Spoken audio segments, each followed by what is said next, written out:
Shalom à tous, Bezrat Hashem Itbarach, on continue donc le Sefer Hamidot, on va faire le cours 60 et 61, donc on est toujours sur le sujet de Da'at, la connaissance, on avait dit que c'était une des bases principales de la vie.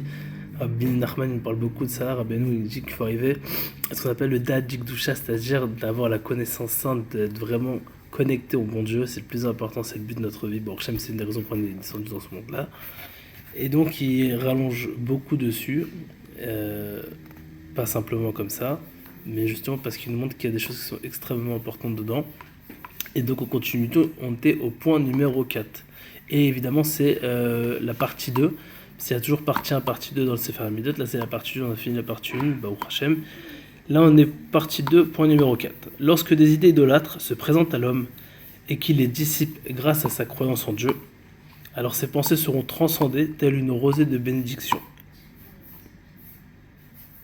Ici il dit transcender, ici en hébreu il dit mevatel otam arshavotam, il les annule. Ok. Cette démarche fortifiera également son esprit qu'il ne sera jamais confus, et même si celui-ci se surmène parfois dans quelques études profondes, Akadosh Baruch Hu lui enverra des pensées qui lui apaiseront son esprit. Donc Baruch Hashem, c'est-à-dire que cette personne elle a toujours des mauvaises pensées qui seront transformées en bonnes pensées. Et s'il y a des bonnes pensées et des fois qui commencent à les approfondir, il commence à être un peu perturbé, etc., Kadosh Baruch Hu fera en sorte, comme c'est écrit ici, de lui envoyer des bonnes pensées qui l'apaiseront. Des fois, une personne, il n'a pas spécialement de mauvaises pensées, mais il a des soucis, il commence à réfléchir, à faire des comptes et ci et ça, et il commence à s'embrouiller, il n'a pas Yeshuvadat. Il dit si grâce à une personne, entre guillemets, il combat les Hirurei d'Avodah Zara. Donc aujourd'hui, c'est pas trop actuel, mais Rabbi Nachman il parle beaucoup de la Tavat Mammon, c'est-à-dire l'envie de l'argent, la cupidité, de vouloir l'oseille, l'argent. Et il dit au final, une personne à vouloir être comme ça, à tomber dedans. Évidemment, on a tous besoin d'argent, comme c'est écrit dans la Mishnah, Imen Kemar en Torah. Si une personne n'a pas de Kemar, c'est-à-dire de blé, farine, mais c'est du blé, mais il n'y a pas de Torah, parce que grâce à la Torah, on peut tout faire, mais grâce à l'argent, on peut parfaire les mitzvot. Il dit d'ailleurs, Rabbi Nachman, je fais une petite parenthèse dessus, comment on sait si une personne il fait les mitzvot à 100%, quand entre guillemets, il compte pas par rapport à la mitzvah. On sait que le Arizal, quand il achetait un talit, ou n'importe quel objet de sainteté, il négociait pas le prix du marchand. Ce qu'on lui disait, il achetait. En faisant ça, on montre quoi? Qu'on non seulement notre valeur à la mitzvah, parce qu'on sait que l'argent, dam, c'est vient du mot, le mot damim, l'argent, c'est vient du mot dam, le sang. Donc si une personne, il est prêt, entre guillemets, à donner son argent comme ça pour une mitzvah, c'est qu'entre guillemets, il est prêt à donner son sang pour la mitzvah, c'est-à-dire qu'il a un très haut niveau, Baruch Hashem. On referme toutes les parenthèses, on revient à ce qu'on disait. Une des sortes d'Avodah Zara d'aujourd'hui, c'est justement l'argent. Donc une personne qui vient, entre guillemets, qui tombe dedans, c'est un peu une pensée d'Avodah Zara. Alors il dit ici, quand une personne il a des pensées d'Avodah Zara, c'est-à-dire d'idolâtrie, et qu'il les annule grâce à l'Emouna, ça peut être 50 000 choses, ça peut être dans le travail, ça peut être peu importe, et qu'ici il les annule, il dit grâce à ça il aura ce qu'on appelle Baruch Hashem des Hirurei de Bracha, quoi, des bonnes pensées de bénédiction, et c'est une très très bonne chose Baruch Hashem. 5. Ceux qui pourvoient aux besoins des pauvres, par leur mérite, sauveront des populations entières de l'épidémie. Par leur mérite également, la grandeur de l'esprit prévaudra sur son étroitesse. Donc c'est une très très très très très grande chose. On sait que la tzedaka, c'est une des choses sur lesquelles le monde y tient. Il y a 3 piliers. Il y a la prière, il y a l'étude de la Torah, et il y a Gmilut Rasadim, le fait de faire du chesed, de la bonté. Et une des façons de faire du chesed, c'est la tzedaka. Tzedaka, c'est du tzedek, de faire de la justice, c'est de rendre la justice. Tu fais qu'une personne il en a et l'autre il en a pas. Une personne va faire une action qui est juste et il va faire en sorte de relever le pauvre. C'est ça la justice. C'est tzedaka, c'est du mot tzedek. 6.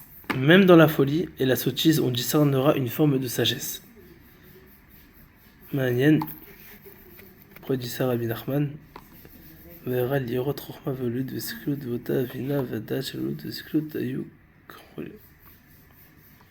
Je comprends pas pourquoi il dit ça, mais faut que j'approfondisse ce sujet Bneder.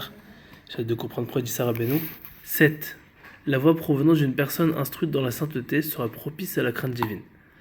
La voix provenant d'une personne instruite dans la sainteté, Mesugal Leira. Alors Rabbi Nachman il parle de ça dans la Torah numéro 30. C'est marrant parce que je l'ai fini hier. Il disait que, entre guillemets, selon la voix d'une personne, on peut savoir son niveau d'Irat Shamayim, mais on peut savoir s'il a reçu sur lui le Hol Torah, c'est-à-dire le joug de la Torah, si vraiment il est, on va dire, dans le move de la Torah ou pas. Grâce à quoi? Grâce à sa voix. Si une personne il a une voix comme ça, alors on pourra décrire entre guillemets qu'il est comme ça. Si une personne le voit comme ça, évidemment il faut un très très haut niveau pour savoir décrire. Il ne faut pas se fier aux apparences parce qu'on ne sait pas. Mais on sait par exemple, il ramène là-bas Rabbi Nachman, c'est un très beau truc, je fais une petite parenthèse parce que c'est par rapport à ça, que entre guillemets même Shmuel Hanavi qui est un très grand tzaddik, entre guillemets il s'est trompé. Mais Shaoul qui est un très grand tzaddik aussi, lui il s'est pas trompé parce qu'il a vu que quand David Ameller, entre guillemets, il parlait, il a reconnu grâce à sa voix que justement il avait la voix d'une personne qui pouvait régner. Et il a su. Et Shmuel aussi par la suite, il a su qu'entre guillemets c'était David Ameller, c'est juste qu'il était étonné parce que c'était pas entre guillemets le fils qui aurait dû, entre guillemets, a priori à première vue, physiquement parlant, parce que malheureusement l'humain, la première chose qu'il regarde, c'est le regard extérieur. Ce qui est une erreur, mais malheureusement on tombe tous dedans parce qu'on est des humains, on a des yeux. Et même Shmuel Hanavi, qui est un immense tzaddik, qui était équivalent à Moshe Aaron, et entre guillemets il a dit mais comment c'est possible entre guillemets, parce que David Ameller, il avait des grands frères qui étaient tzaddikim, ils étaient beaux, ils étaient forts, ils étaient puissants, ils étaient intelligents, ils avaient plein de qualités, etc. Et au final, David Ameller, c'était le petit, entre guillemets, qui était dans son coin, qui faisait de beaux dédos, tu parlais avec Hachem toute la journée, il était berger. C'est-à-dire, jamais de la vie, une personne, il aurait pu se douter que ça aurait été lui, le roi David Meller Israël. Et pourtant, par la suite, on voit que, justement, il a pu remarquer ça grâce à sa voix. Non, la voix, c'est, entre guillemets, c'est ce qu'une personne, il exprime. C'est tout son intérieur. Donc, en vrai, c'est, entre guillemets, un peu de sa neshama, c'est un peu de sa vitalité. C'est du souffle. Et on pourrait faire des Dvar Torah énormes dessus, combien il parle de ça, Rabbeinu. Et, et en gros, il explique ici, Rabbeinu, que la voix provenant d'une personne instruite dans la sainteté, mais Bardad, c'est-à-dire qu'une personne qui a vraiment du date, c'est-à-dire qu'il a de la connaissance, c'est-à-dire qu'il a beaucoup étudié la Torah, c'est un vrai tzaddik, c'est une bonne neshama, c'est une personne qui a la crainte de Dieu, et ben ça donne de l'aïra, ça donne de la crainte de Dieu. C'est un peu comme le Inyan dit Rabbi Nachman, quand une personne il va voir un tzaddik, et ben ça lui permet de faire tchouva. Comment c'est possible?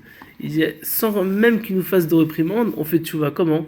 Il dit quand on se voit à travers le tzaddik, quand on regarde le tzaddik, on voit nos défauts entre guillemets comme un miroir qui reflète.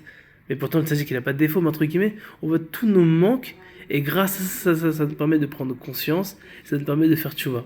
Alors que maintenant le tzaddik c'est un truc de ouf, il a rien fait. Mais c'est ça la force du tzaddik.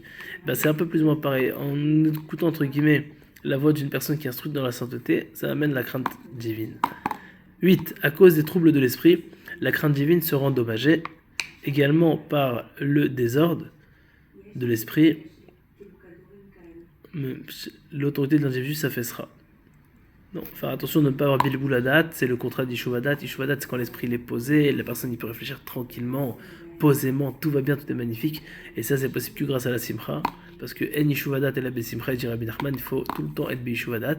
Mais il dit ici, si une personne il n'a pas Ishuvadat, il est embrouillé, il est stressé, il est perturbé, il a 50 milliards de trucs dans la tête, il n'est pas posé. Alors à cause de ça, malheureusement, sa crainte de Dieu part parce qu'au final, il a plus trop le temps de penser à Dieu, il s'occupe de 50 milliards de trucs et il est pas posé, il a la douda comme on dit. Et mis à part ça, sa même chala, c'est-à-dire son influence, son autorité, elle tombe aussi, c'est dommage. 9. Les sages représentent les ailes de la génération. Par l'intermédiaire de leur sagesse, la génération se rapprochera et percevra l'éternel, béni soit-il, ou, au contraire, et à Dieu, chas v'shalom, ne plaise, s'en y éloignera. Donc les sages de la génération, ils représentent les Kanfador. Kanfador, c'est quoi? C'est comme imaginer si on est entre guillemets sur un grand aigle qui nous porte et qui nous amène entre guillemets d'un endroit à un autre, bah, ces sages-là, ils représentent cet aigle-là, on va dire ça comme ça. Les ailes de la génération, c'est une image symbolique. Pour dire entre guillemets, c'est eux qui nous dirigent dans le bon chemin.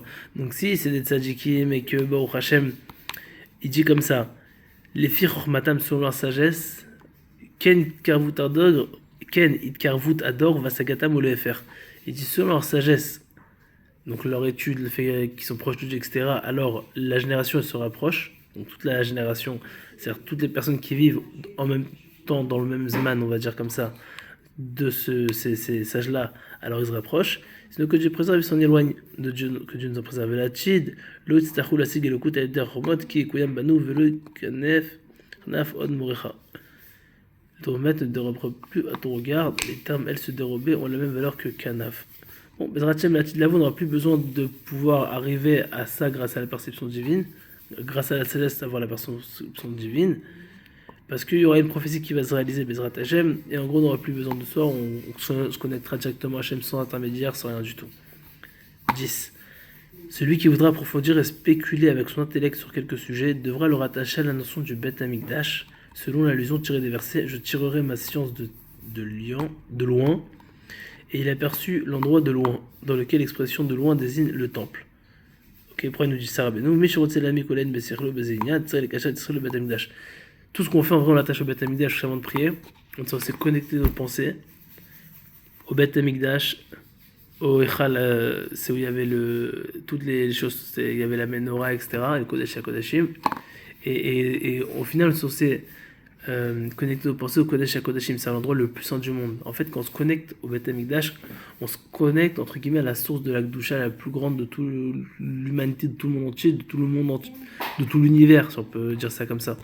C'est le Kodesh HaKodashim, c'est le Saint de ça, c'est l'endroit où la présence divine réside, même si elle est présente dans le monde entier. Et justement, il dit quand une personne il se connecte à ça, alors grâce à ça, il pourra spéculer et approfondir dans un livre de Torah, évidemment, grâce à ça. 11. Grâce à la foi divine, l'esprit retrouvera son aplomb. Nityashev Vadat, il aura ce qu'on a dit Ishuv Vadat, c'est-à-dire l'esprit il va se calmer, il va être posé pour